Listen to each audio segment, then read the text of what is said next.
بسم الله الرحمن الرحيم ألف لام را تلك آيات الكتاب المبين إنا أنزلناه قرآنا عربيا لعلكم تعقلون نحن نقص عليك أحسن القصص بما أوحينا إليك هذا القرآن وإن كنت من قبله لمن الغافلين إذ قال يوسف لأبيه يا أبت إني رأيت 11 كوكبا والشمس والقمر رأيتهم لي ساجدين قال يا بني لا تقصص رؤياك على إخوتك فيكيدوا لك كيدا إن الشيطان للإنسان عدو مبين وكذلك يجتبيك ربك ويعلمك من تأويل الأحاديث ويتم نعمته عليك وعلى آل يعقوب كما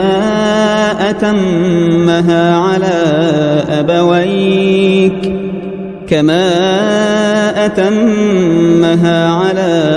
أبويك من قبل إبراهيم وإسحاق إن ربك عليم حكيم لقد كان في يوسف وإخوته آيات للسائلين إذ قالوا ليوسف وأخوه أحب إلى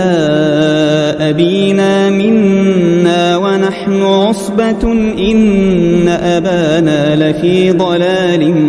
مبين اقتلوا يوسف أو اطرحوه أرضا يخل لكم وجه أبيكم وتكونوا من بعده قوما صالحين قال قائل منهم لا تقتلوا يوسف وألقوه في غيابة الجب يلتقطه بعض السيارة إن كنتم فاعلين قالوا يا أبانا ما لك لا تأمنا على يوسف وإنا له لناصحون أرسله معنا غدا يرتع ويلعب وإنا له لحافظون قال إني ليحزنني أن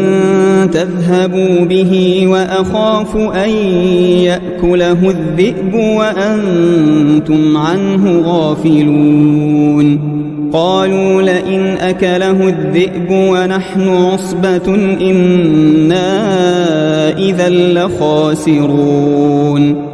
فلما ذهبوا به وأجمعوا أن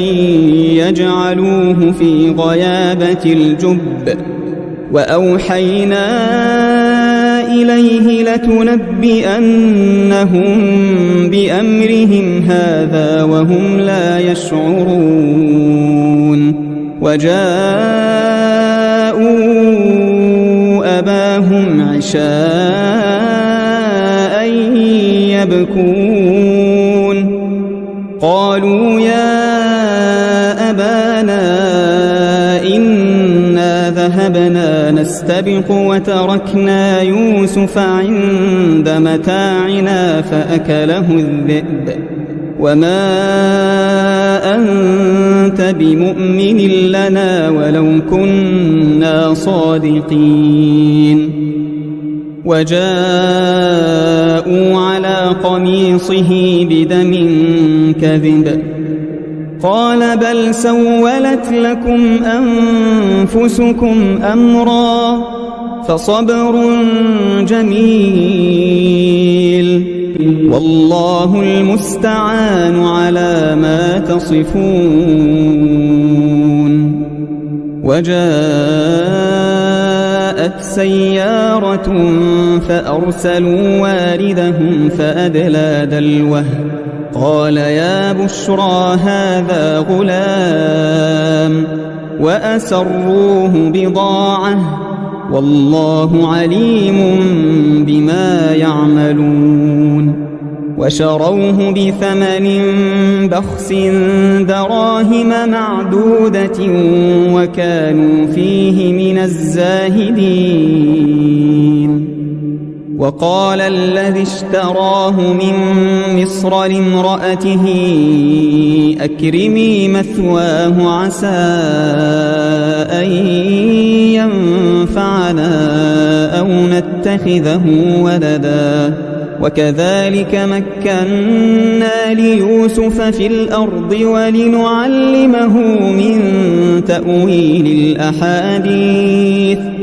والله غالب على أمره ولكن أكثر الناس لا يعلمون ولما بلغ أشده آتيناه حكما وعلما وكذلك نجزي المحسنين وراودته التي هو في بيتها عن نفسه وغلقت الأبواب وقالت هيت لك قال معاذ الله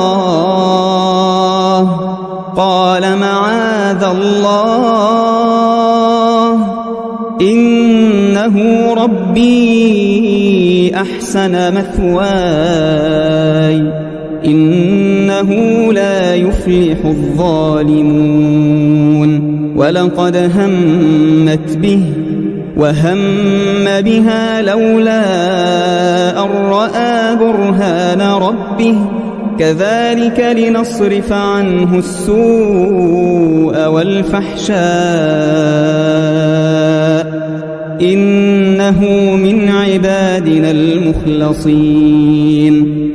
واستبق الباب وقدت قميصه من دبر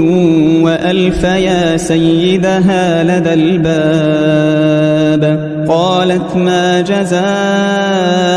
من أراد بأهلك سوءا إلا أن يسجن أو عذاب أليم قال هي راودتني عن نفسي وشهد شاهد من أهلها إن كان قميصه قد من قبل فصدقت وهو من الكاذبين وإن كان قميصه قد من دبر فكذبت وهو من الصادقين فلما رأى قميصه قد من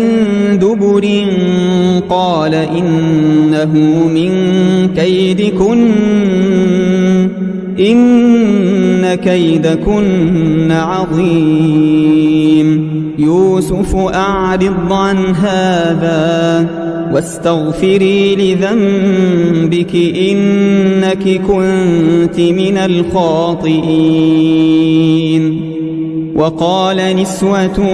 في المدينة امرأة العزيز تراود فتاها عن نفسه قد شغفها حبا إنا لنراها في ضلال مبين فلما سمعت بمكرهن أرسلت إليهن وأعتدت لهن متكأ وآتت كل واحدة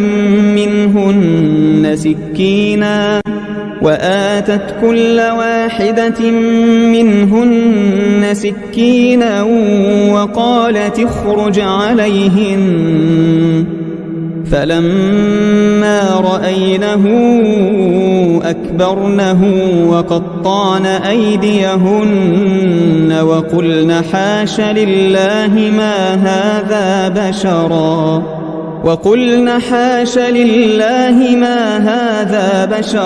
إن هذا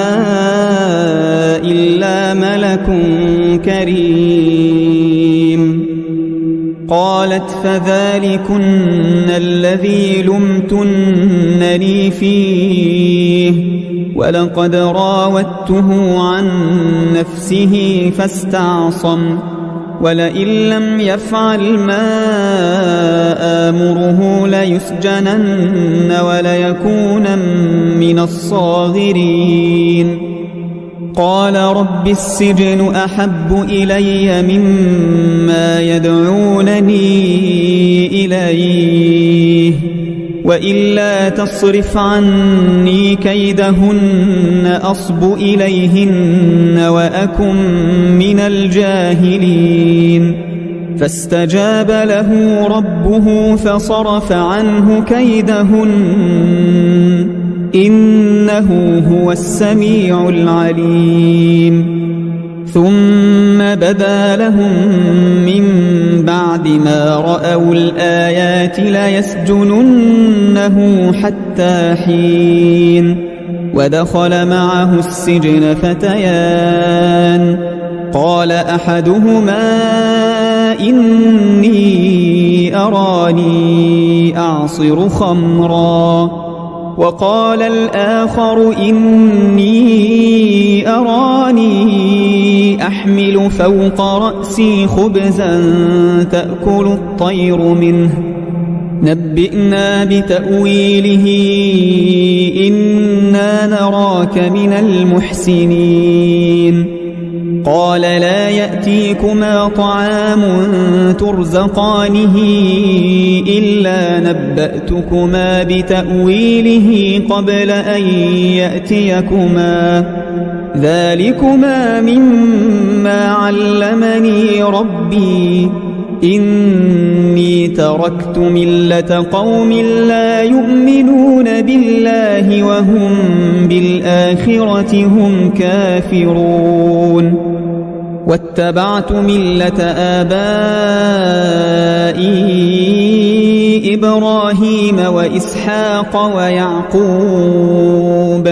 ما كان لنا أن نشرك بالله من شيء ذلك من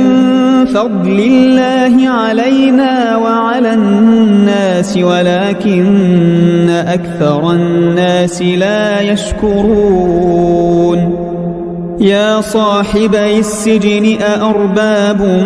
متفرقون خير أم الله الواحد القهار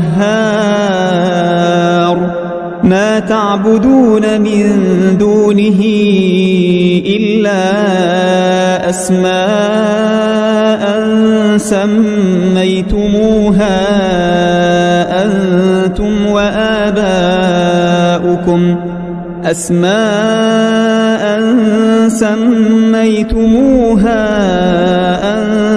وآباؤكم ما أنزل الله بها من سلطان إن الحكم إلا لله أمر ألا تعبدوا إلا إياه ذلك الدين القيم ولكن أكثر الناس لا يعلمون. يا صاحبي السجن أما أحدكما فيسقي ربه خمرا وأما الآخر فيصلب فتأكل الطير من رأسه قضي الأمر الذي فيه تستفتيان. وقال للذي ظن أنه ناج منهما اذكرني عند ربك فأنساه الشيطان ذكر ربه فلبث في السجن بضع سنين. وقال الملك إني أرى 7 بقرات سمان يأكلهن 7 عجاف و7 سنبلات خضر وأخر يابسات يا أيها الملأ أفتوني في رؤياي إن كنتم للرؤيا تعبرون قالوا أضغاث أحلام وما نحن بتأويل الأحلام بعالمين وقال الذي نجا منهما وادكر بعد أمة أنا أنبئكم بتأويله فأرسلون يوسف أيها الصديق أفتنا في 7 بقرات سمان يأكلهن 7 عجاف و7 سنبلات خضر وأخر يابسات لعلي أرجع إلى الناس لعلهم يعلمون قال تزرعون 7 سنين دأبا فما حصدتم فذروه في سنبله إلا قليلا مما تأكلون ثم يأتي من بعد ذلك 7 شداد يأكلن ما قدمتم لهن إلا قليلا مما تحصنون ثم يأتي من بعد ذلك عام فيه يغاث الناس وفيه يعصرون وقال الملك ائتوني به فلما جاءه الرسول قال ارجع إلى ربك فاسأله ما بال النسوة اللاتي قطعن أيديهن إن ربي بكيدهن عليم قال ما خطبكن إذ راوتن يوسف عن نفسه قلنا حاش لله ما علمنا عليه من سوء قالت امرأة العزيز الآن حصحص الحق أنا راودته عن نفسه وإنه لمن الصادقين ذلك ليعلم أني لم أخنه بالغيب وأن الله لا يهدي كيد الخائنين وما أبرئ نفسي إن النفس لأمارة بالسوء إلا ما رحم ربي إن ربي غفور رحيم وقال الملك ائتوني به أستخلصه لنفسي فلما كلمه قال إنك اليوم لدينا مكين أمين قال اجعلني على خزائن الأرض إني حفيظ عليم وكذلك مكنا ليوسف في الأرض يتبوأ منها حيث يشاء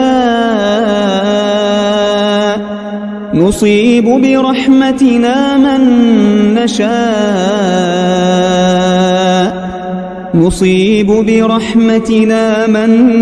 نشاء ولا نضيع أجر المحسنين ولأجر الآخرة خير للذين آمنوا وكانوا يتقون وجاء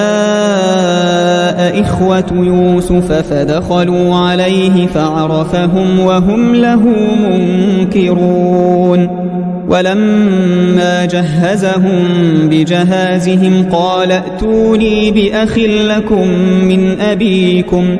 ألا ترون أني أوفي الكيل وأنا خير المنزلين فإن لم تأتوني به فلا كيل لكم عندي ولا تقربون قالوا سنراود عنه أباه وإنا لفاعلون وقال لفتيانه اجعلوا بضاعتهم في رحالهم لعلهم يعرفونها إذا انقلبوا إلى أهلهم لعلهم يرجعون فلما رجعوا إلى أبيهم قالوا يا أبانا منع منا الكيل فأرسل معنا أخانا نكتل وإنا له لحافظون قال هل آمنكم عليه إلا كما أمنتكم على أخيه من قبل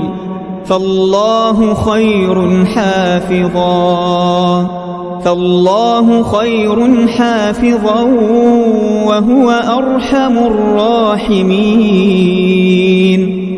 ولما فتحوا متاعهم وجدوا بضاعتهم ردت إليهم قالوا يا أبانا ما نبغي هذه بضاعتنا ردت إلينا ونمير أهلنا ونحفظ أخانا ونزداد كيل بعير ذلك كيل يسير قال لن أرسله معكم حتى تؤتون موثقا من الله لتأتونني به إلا أن يحاط بكم فلما آتوه موثقهم قال الله على ما نقول وكيل وقال يا بني لا تدخلوا من باب واحد وادخلوا من أبواب متفرقة وما أغني عنكم من الله من شيء إن الحكم إلا لله عليه توكلت وعليه فليتوكل المتوكلون ولما دخلوا من حيث أمرهم أبوهم ما كان يغني عنهم من الله من شيء إلا حاجة في نفس يعقوب قضاها وإنه لذو علم لما علمناه ولكن أكثر الناس لا يعلمون ولما دخلوا على يوسف آوى إليه أخاه قال إني أنا أخوك فلا تبتئس بما كانوا يعملون فلما جهزهم بجهازهم جعل السقاية في رحل أخيه ثم أذن مؤذن أيتها العير إنكم لسارقون قالوا وأقبلوا عليهم ماذا تفقدون قالوا نفقد صواع الملك ولمن جاء به حمل بعير وأنا به زعيم قالوا تالله لقد علمتم ما جئنا لنفسد في الأرض وما كنا سارقين قالوا فما جزاؤه إن كنتم كاذبين قالوا جزاؤه من وجد في رحله فهو جزاؤه كذلك نجزي الظالمين فبدأ بأوعيتهم قبل وعاء أخيه ثم استخرجها من وعاء أخيه كذلك كدنا ليوسف ما كان ليأخذ أخاه في دين الملك إلا أن يشاء الله نرفع درجات من نشاء وفوق كل ذي علم عليم قالوا إن يسرق فقد سرق أخ له من قبل فأسرها يوسف في نفسه ولم يبدها لهم قال أنتم شر مكانا والله أعلم بما تصفون قالوا يا أيها العزيز إن له أبا شيخا كبيرا فخذ أحدنا مكانه إنا نراك من المحسنين قال معاذ الله أن نأخذ إلا من وجدنا متاعنا عنده إنا إذا لظالمون فلما استيئسوا منه خلصوا نجيا قال كبيرهم ألم تعلموا أن أباكم قد أخذ عليكم موثقا من الله ومن قبل ما فرطتم في يوسف فلن أبرح الأرض حتى يأذن لي أبي أو يحكم الله لي وهو خير الحاكمين ارجعوا إلى أبيكم فقولوا يا أبانا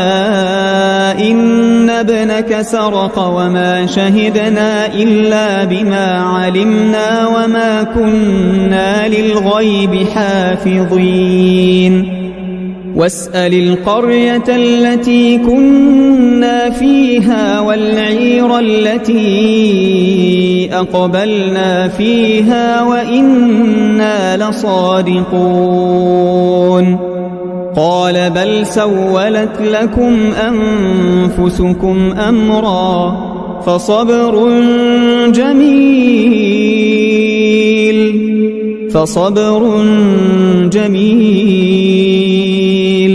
عسى الله أن يأتيني بهم جميعا إنه هو العليم الحكيم وتولى عنهم وقال يا أسفا على يوسف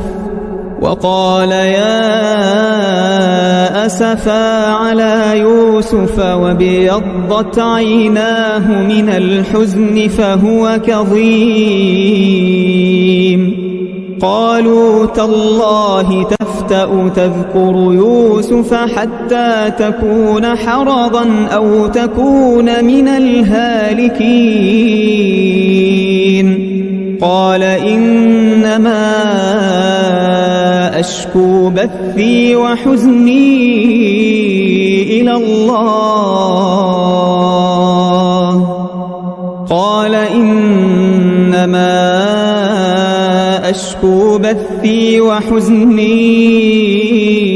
إلى الله وأعلم من الله ما لا تعلمون يا بني يذهبوا فتحسسوا من يوسف وأخيه ولا تيأسوا من روح الله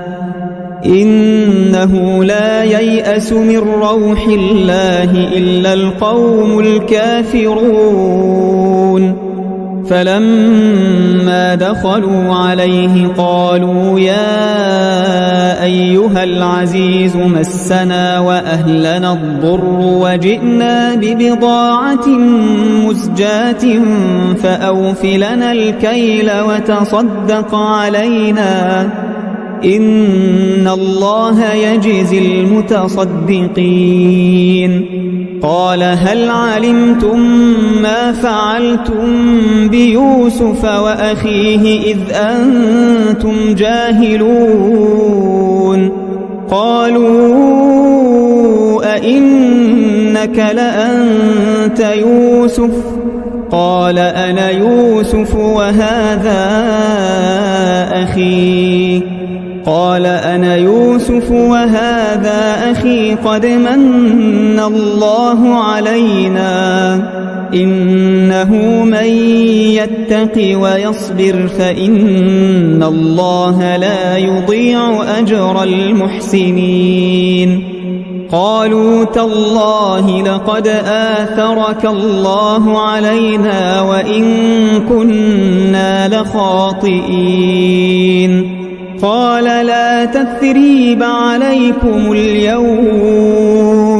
يغفر الله لكم وهو أرحم الراحمين.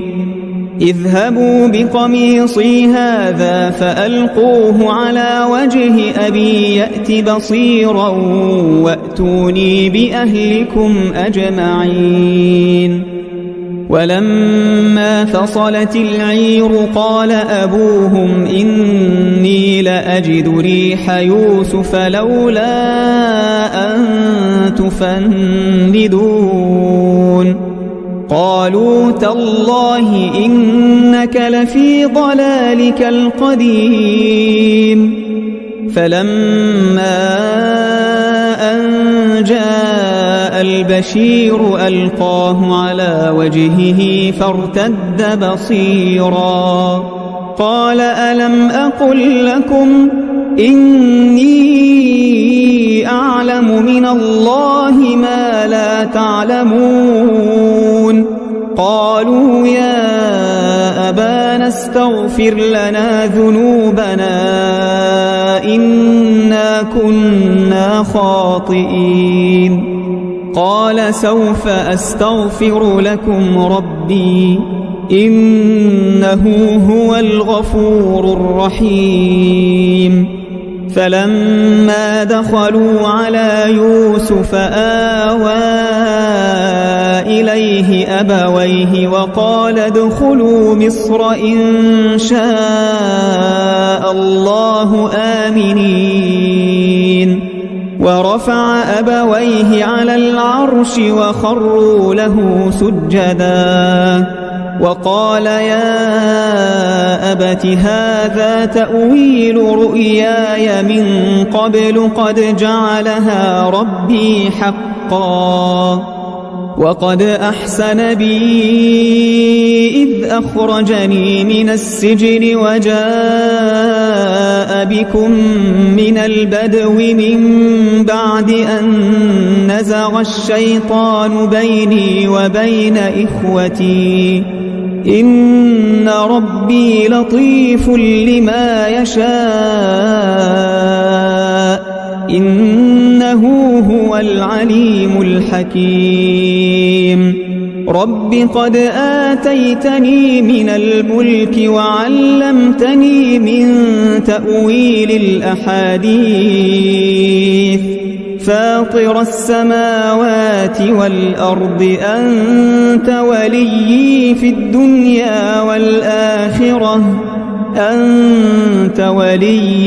الدنيا والآخرة توفني مسلما وألحقني بالصالحين. ذلك من أنباء الغيب نوحيه إليك وما كنت لديهم إذ أجمعوا أمرهم وهم يمكرون. وما أكثر الناس ولو حرصت بمؤمنين وما تسألهم عليه من أجر إن هو إلا ذكر للعالمين وكأي من آية في السماوات والأرض يمرون عليها وهم عنها معرضون وما يؤمن أكثرهم بالله إلا وهم مشركون أفأمنوا أن تأتيهم غاشية من عذاب الله أو تأتيهم الساعة بغتة وهم لا يشعرون قل هذه سبيلي أدعو إلى الله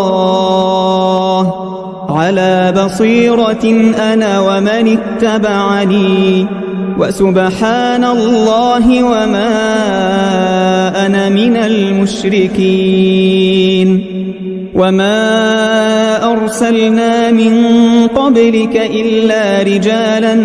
نوحي إليهم من أهل القرى أفلم يسيروا في الأرض فينظروا كيف كان عاقبة الذين من قبلهم ولدار